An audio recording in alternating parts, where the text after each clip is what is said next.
Hello বন্ধুরা, তোমরা সবাই কেমন আছো? আশা করছি খুব ভালো আছো, সুস্থ আছো। আমিও কিন্তু খুব ভালো আছি। তো নতুন আর একটা রেসিপির সাথে আমি আবারও হাজির হয়ে গেছি তোমাদের সামনে।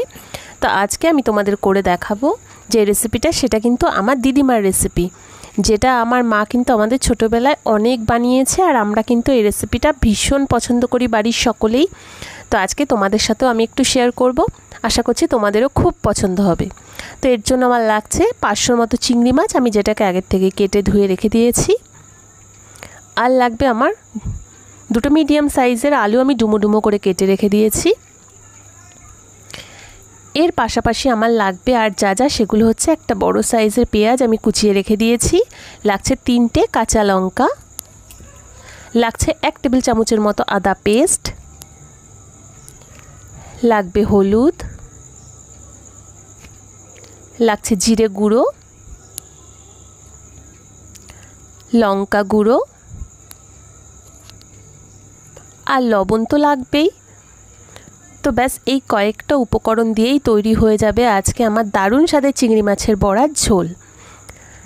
তো দেখো, চিংড়ি মাছগুলোকে আমি প্রথমে একটা মিক্সিং জারের মধ্যে দিয়ে ভালো করে স্মুথ একটা পেস্ট বানাবো। আর এর মধ্যে একটা কাঁচা লঙ্কাও দিয়ে দিচ্ছি, তোমরা চাইলে আরও একটু বেশিও লঙ্কা দিতে পারো। তো চিংড়ি মাছটা আমি সুন্দর করে একটা স্মুথ পেস্ট বানিয়ে নিয়েছি। আর দেখো, ঠিক এই রকমই একটা পেস্ট বানাতে হবে। এবার আমি একটা বাটির মধ্যে 1 চামচ আদা, কিছুটা পরিমাণে লঙ্কার গুঁড়ো, হলুদ আর স্বাদ অনুযায়ী লবণ, আর এর মধ্যে দেব 2 চামচ, ছোটো চামচের 2 চামচ দিচ্ছি জিরের গুঁড়ো। তো দিয়ে অল্প করে জল দিয়ে আমি পুরোটাকে সুন্দর করে মিক্স করে এটাকে একটু 10-15 মিনিটের মতো রেস্টে রেখে দেব। তোমরা চাইলে কিন্তু পুরো মশলাটা শিলনোড়াতেও বেটে নিতে পারো, সেটা কিন্তু আরও ভালো হয়। তো এবার চিংড়ি মাছের পেস্ট আমি একটা বাটির মধ্যে নিয়ে নিয়েছি। এবার এর মধ্যে কিছু জিনিস আমি মেলাবো। তো প্রথমেই নিয়ে নিচ্ছি 3 টেবিল চামচের মতো কর্নফ্লাওয়ার।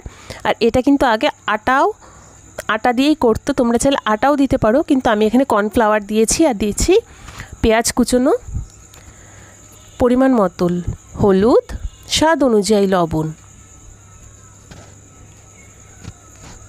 তো পুরোটাকে আমি সুন্দর করে হাত দিয়ে মেখে নেব। তোমরা চাইলে চামচও ইউজ করতে পারো, কিন্তু হাত দিয়ে কিন্তু রান্নার স্বাদ আরও বেশি ভালো হয়।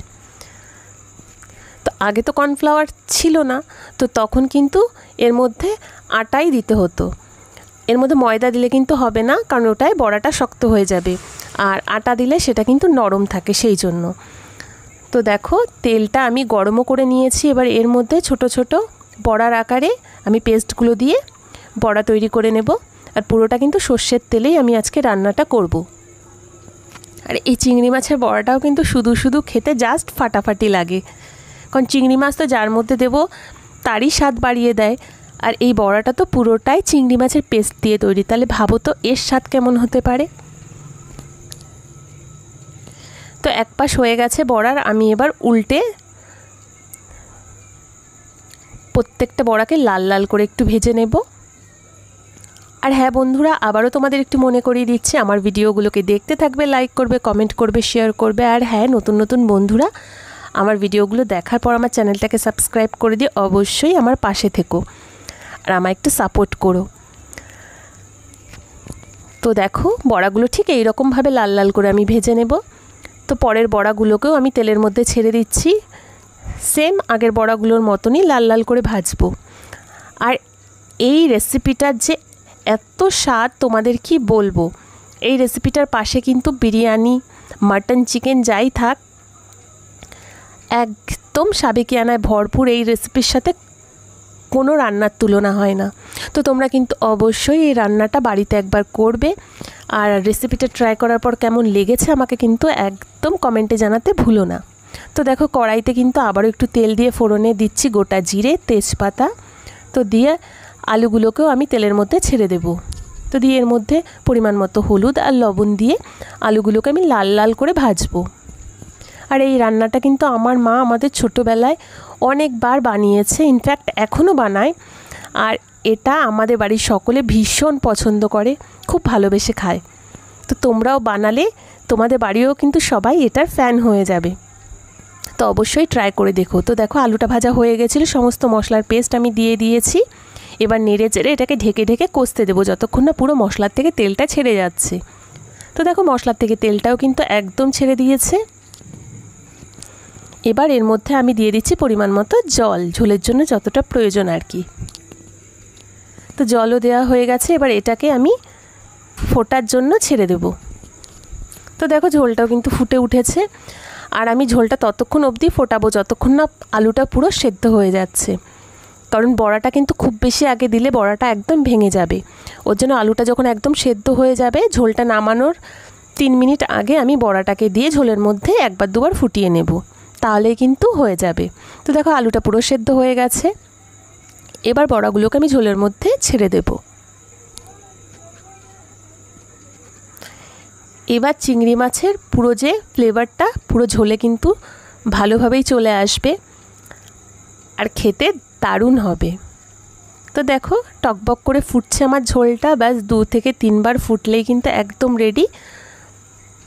তো আজকের রেসিপি কিন্তু আমার একদম রেডি হয়ে গেছে। তো গ্যাসও অফ করে দিয়েছি, স্ট্যান্ডিং টাইমে রাখাও হয়ে গেছে। দেখো কত সুন্দর হয়েছে না, কালারটা কিন্তু খুব সুন্দর হয়েছে।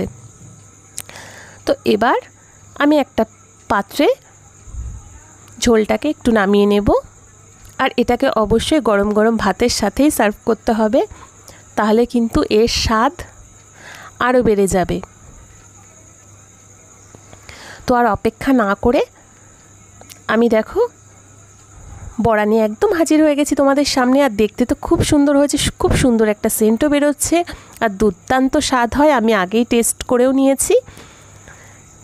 তো দেখো ফাটাফাটি স্বাদের চিংড়ি মাছের বড়ার ঝোল একদম রেডি হয়ে গেছে পরিবেশনের জন্য। তো তোমরা কিন্তু অবশ্যই গরম গরম ভাতের সাথেই এটাকে খাবে, তাহলে কিন্তু এর স্বাদটা আরও ভালো বুঝতে পারবে। তো আমি একটু টেস্ট করে তোমাদের তাও বলবো। তো খেতে কিন্তু ফাটাফাটি হয়েছে, এর স্বাদ নিয়ে কোনো কথা হবে না। তো তোমরা অবশ্যই ট্রাই করবে আর আমাকে কমেন্টে জানাবে তোমাদের কেমন লেগেছে। তো নতুন ভিডিওর সাথে আবারও দেখা হচ্ছে, এখনের জন্য টাটা।